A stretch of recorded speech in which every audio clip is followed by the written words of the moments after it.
በኦሮሚያ ክልል ምዕራብ ሸዋ ዞን ጅባት ወረዳ በርካታ የኦሮሞ ነጻነት ሰራዊት አባላት መገደላቸው ተሰማ። 12 ኢትዮጵያና ኤርትራ ከፍተኛ ባለስልጣናትና ወታደራዊ አዛዦች በሰሜኑ ጦርነት ወቅት በትግራይ የጦር ወንጀል ፈጽሟል በሚል በጀርመን ክስ እንዲመሰረትባቸው ተጠየቀ። የትግራይ ስደተኞች ተጠልለውበት በሚገኘው የሱዳን መጠለያ ካምፕ ላይ ትናንት የእሳት አደጋ አጋጠመ። የአንድ ሕፃን ልጅም ሕይወት ማለፉ ተሰምቷል። የሶማሊያ ጦር መካከለኛው ሸበሌ ክልል በአልሸባብ ላይ መጠነ ሰፊ ጥቃት መክፈቱ ተነገረ። አክብሮታዊ ሰላምታችን በያላችሁበት ይድረስ። የተወደዳችሁ ሸገር ታይምስ ቤተሰቦች እንዴት ናችሁ? የመረጃ ጥንቅራችን እንሆ ተጀምሯል። በመግቢያችን ላይ ያስተዋወቅናችሁን ጨምሮ ሌሎች መረጃዎችን አካተን ይዘናል። ብራችሁ እንድትቆዩ እየጋበዝን ወደ ዜናዎቹ አለፍን።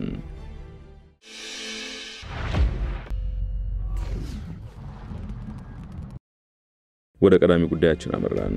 በኦሮሚያ ክልል ምዕራብ ሸዋ ዞን ጅባት ወረዳ በርካታ የኦሮሞ ነጻነት ሰራዊት አባላት መገደላቸውንና በርካቶች ደግሞ ከበርካታ ወታደራዊ ቁሳቁሶች ጋር መማረካቸውን የመንግስት ምንጮች አመለከቱ። የኢትዮጵያ መከላከያ ሰራዊት በበኩሉ በምዕራብ ሸዋና ደቡብ ምዕራብ ሸዋ ዞኖች አካባቢ በመንቀሳቀስ አድርጎታል በተባለው ወታደራዊ ኦፕሬሽን በርካታ የታጣቂ ቡድን አባላትን በመደምሰስ 60 የሚሆኑትን መማረኩን በይፋዊ ማህበራዊ ገጹ አመልክቷል። ታጣቂ ቡድኑ በበኩሉ ጥቃቱን ሳያስተባብል መሰል ወታደራዊ እርምጃዎች ብቻቸውን ዘላቂ ልባት እንደማያመጡ ገልጿል። የኢትዮጵያ መከላከያ ሰራዊት እንዳመለከተው በምዕራብ ሸዋና ደቡብ ምዕራብ ሸዋ ዞኖችና አካባቢዎች የተሰማሩት የማዕከላዊ እዝ የህዳሴ ኮርና የጋሻ ኮር አባላት ያሏቸው የሰራዊት አባላት የሸኔ ቡድን ባላቸው ታጣቂዎች ላይ ተወሰደ ባለው የጥምረት ወታደራዊ እርምጃ ከፍተኛ ድል ማስመዝገቡን የገለጸው ተጠናክሮ በቀጠለው በተባለው በዚህ ወታደራዊ እርምጃ በታጣቂ ቡድኑ ላይ ከፍተኛ ሰዋይና ቁሳዊ ኪሳራ መድረሱን የገለጸው መከላከያው በተወሰደው ወታደራዊ እርምጃ ወይም ኦፕሬሽን በቁጥር ባልተጠቀሱ በርካታ በተባሉ ታጣቂ ቡድን አባላት በመደምሰስ 60 የሚሆኑት ደግሞ መማረካቸውን አስረድቷል። በዚሁ ተወሰደ በተባለው ወታደራዊ ኦፕሬሽን በርካታ የቡድንና የነፍስ ወከፍ መሳሪያ እንዲሁም የተለያዩ አይነት ተኳሾች በቁጥር ስር መዋላቸውን በመግለጽ ይህንኑ በምስል አሳይቷል። ተወሰደ ስለተባለው ወታደራዊ እርምጃ በኦሮሞ ነጻነት ሰራዊት በኩል አስተያየታቸውን ለዶይቼ ቬለ የሰጡት የቡድኑ አዛዥ አማካሪ ጅሬኛ ጉዴታ ግን ጉዳዩን ሳያስተባብሉም ታጣቂዎቻቸው በአካባቢ መንቀሳቀሳቸው እንደቀጠለ መሆኑን ግን አስረድተዋል።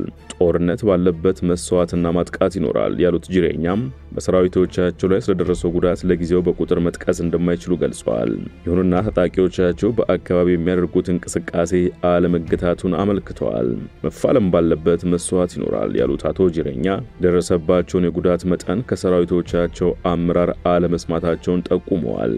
ጅሬኛ አክለው መሰል ወታደራዊ እርምጃዎች ለሀገሪቱ ዘላቂ ሰላም ግን አያመጡም በማለት አስተያየታቸውን አክለዋል። ይሄ ለሀገሪቱ ምንም መረጋጋትም ሰላምም የሚያመጣ ጉዳይ አይደለም ያሉት ጅሬኛም መፍትሄው ለፖለቲካዊ ጥያቄ በመመካከር እልባት መስጠት ነው ሲሉ ተደምጠዋል። በኢትዮጵያ መንግስት በኩል ታጣቂዎቹ በሰላም እንዲገቡ የሚል ተደጋጋሚ ሰላም ጥሪዎች መገናኛ ብዙሃን ሲስተጋቡ ተሰምቷል። መንግስት በተደጋጋሚ በሚሰጣቸው መግለጫዎችም በሺዎች የሚቆጠሩ ያላቸው የኦሮሞ ነጻነት ሰራዊት አባላት የሰላም ጥሪ ተቀብለው መግባታቸውን በማስረዳት ሰላም ጥሪውን ባልተቀበሉት ላይ ግን የሚወሰዱ ወታደራዊ እርምጃ ተጠናክሮ ይቀጥላል ሲል ተናግረዋል። የኦሮሞ ነጻነት ሰራዊት አዛዥ አማካሪው ጅሬኛ ጉዴታ እንደሚሉት ግን የሚቀርቡ የሰላም ጥሪዎች ቁርጠኝነት የሚስተዋልባቸው መሆን ይጠበቅባቸዋል። መንግስት ለሰላም ባለው ቁርጠኝነት ላይ ጥያቄ ያነሱት ጅሬኛም ለሰላም እንቅፋት የሆነው የፖለቲካ ጥያቄ አለን። ይህ ደግሞ በኦሮሚያ ብቻ ሳይሆን በአማራ በትግራይና ሌሎችም ክልሎች ነውና እነዚህ ጥያቄዎች ፖለቲካዊ ልባት መስጠት ይሻል ሲሉ ሰራዊታቸው በኦሮሚያ በስፋት በሚንቀሳቀስበት በአሁኑ ወቅት ወታደራዊ እርምጃዎች ዘላቂውን መፍትሄ እንደማያመጡ አስገንዝበዋል።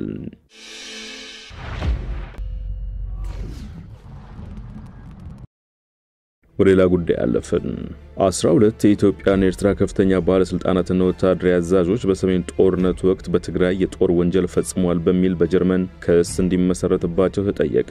አንድ የቀድሞ የትግራይ ጊዜያዊ አስተዳደር ኃላፊና አንድ የቀድሞ የረድኤት ሰራተኛን ጨምሮ 8 የትግራይ ተወላጆች 12 የኢትዮጵያና ኤርትራ ከፍተኛ ባለስልጣናትና ወታደራዊ አዛዦች በሰሜኑ ጦርነት ወቅት በትግራይ የጦር ወንጀልና በሰብአዊነት ላይ የሚፈጸሙ ወንጀሎችን ፈጽሟል በማለት ለጀርመን አቃቤ ሕግ አቤቱታ አቅርበዋል። የወንጀሎቹ ሰለባና ይሁንና ወንጀሎቹ ሲፈጸም እማኝ የነበሩት አቤቱታ አቅራቢዎቹ ጀርመን ፌዴራል አቃቤ ሕግ በወንጀሎቹ ላይ የምርመራ መዝገብ እንዲከፍትና በአገሪቱ ፍርድ ቤት ክስ እንዲመሰርት ጠይቀዋል። ግለሰቦቹ አቤቱታውን ያቀረቡት ሌጋል አክሽን ወርልድ ዋይድ በተሰኘ የሕግ ተቋምና ሌሎች ድርጅቶችና የሕግ ባለሙያዎች ድጋፍ ነው። የጀርመን አቃቤ ሕግ በውጭ ሀገራት በተፈጸሙ ዓለም አቀፍ አስከፊ ወንጀሎች ዙሪያ ምርመራ የማድረግ ስልጣን አለው። ክሱ እንዲመሰረት የጠየቁት የቀድሞ ትግራይ ጊዜያዊ አስተዳደር ኃላፊ ተብሎ የተጠቀሱት ግለሰብ ማንነትና 12 የኢትዮጵያና የኤርትራ ባለስልጣናትና የጦር ኃላፊዎች ማንነት በዋዜማ ዘገባ አለመጠቀሱን ሸገር ታይምስ ተመልክታለች። የትግራይ ስደተኞች ተጠልለውበት በሚገኘው ሱዳን ኡምራ ኩባ መጠለያ ካምፕ ላይ ትናንት ቀትር ላይ ባጋጠመ የእሳት አደጋ የ6 ዓመት ሕፃን ልጅ ሕይወት ማለፉ ተገለጸ።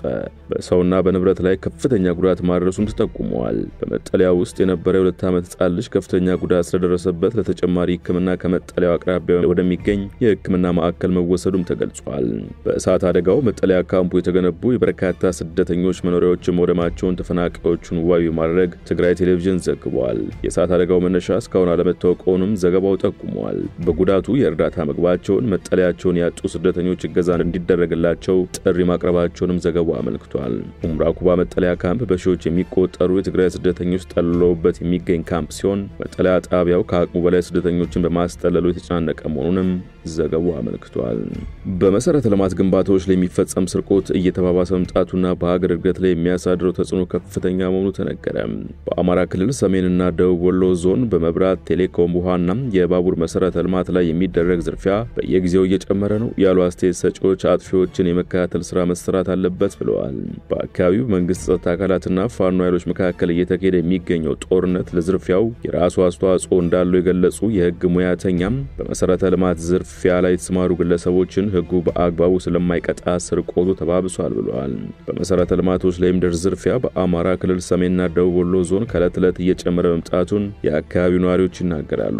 በተለይም በኤሌክትሪክ ኃይል፣ ቴሌኮም፣ ውሃና የባቡር ትራንስፖርት መሰረተ ልማቶች ላይ የሚደርስ ዝርፊያ የማህበረሰቡን የዕለት ተዕለት እንቅስቃሴ የሚጎዳ ነው ይላሉ። በጣም የሚያሳዝን ነው። ጤና፣ መብራት፣ መንገድና ቴሌኮም ላይ መሰረተ ልማት ላይ የሚደረጉ ዝርፊያዎች በቀጥታ ማህበረሰብ ላይ ጫና አላቸው። በሰሜን ወሎ ዞን መርሳ ከተማ ሰላምና ደህንነት ጽሕፈት ቤት ኃላፊ የሆኑት አቶ መንግስቱ አራጋው በባቡርና ውሃ መሰረተ ልማት ላይ የተደረገ ያለው ዝርፊያ መጨመሩን ገልጸዋል። አክሎም በጥልቅ ጉድጓድ ውሃ ቁፋሮ፣ መብራትና ቴሌኮም መሰረተ ልማት ዘርፈው እጅ ከፍንጅ የተያዙ እንዳሉ ሁሉ የጠፉም አሉ ብለዋል። የባቡር መገጣጠሚያ ብሎኖችን አልፎ ተርፎም አሁን ለማህበረሰቡ መንግስት በብዙ ሚሊዮን ብር አውጥቶ የንጹህ መጠጥ ውሃ እንዲገባላቸው ውሃ በሌለበት የገጠሩ ቀበሌ አካባቢ እነዛን በስራ ላይ ያሉትን ሌቦች እየቆረጡ እያመጡ በኪሎ ለመሸጥ ቁራሌው ለሚሰሩ ተደብቀው ሲሸጡ ባለ መረጃና ክትትል በተለያየ ጊዜ እጅ ከፍንጅ ያዝናቸው አሉ። በባዶ ቤትም ጥለው ይጠፋሉ።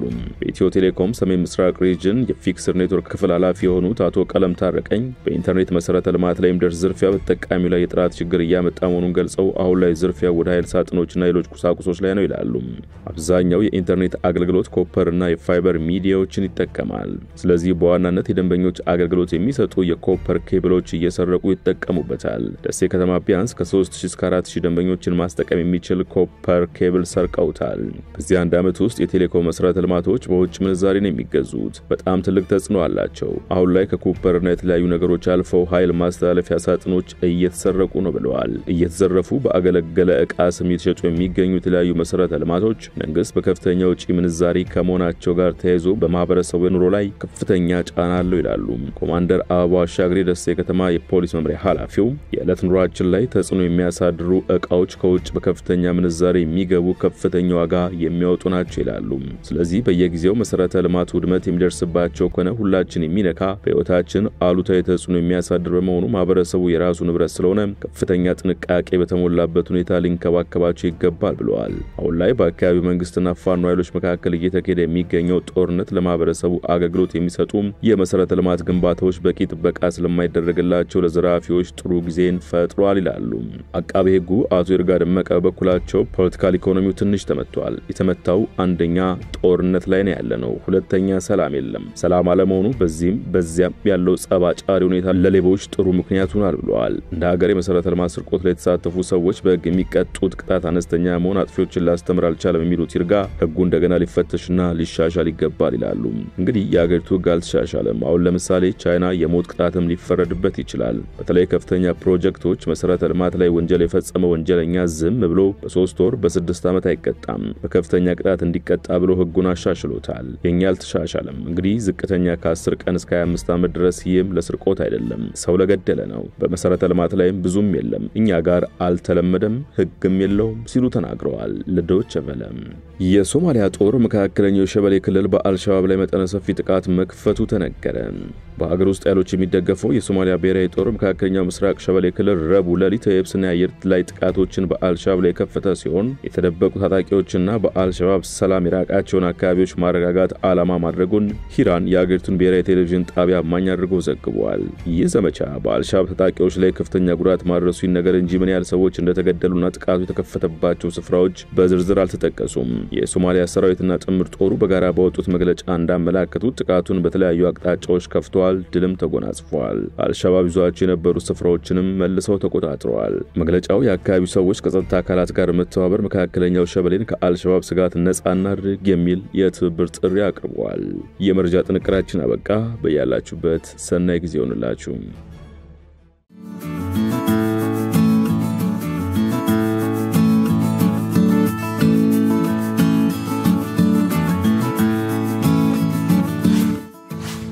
ሸገር ታይምስ ሚዲያን ሰብስክራይብ በማድረግና ደወሉን በመጫን ይከተሉን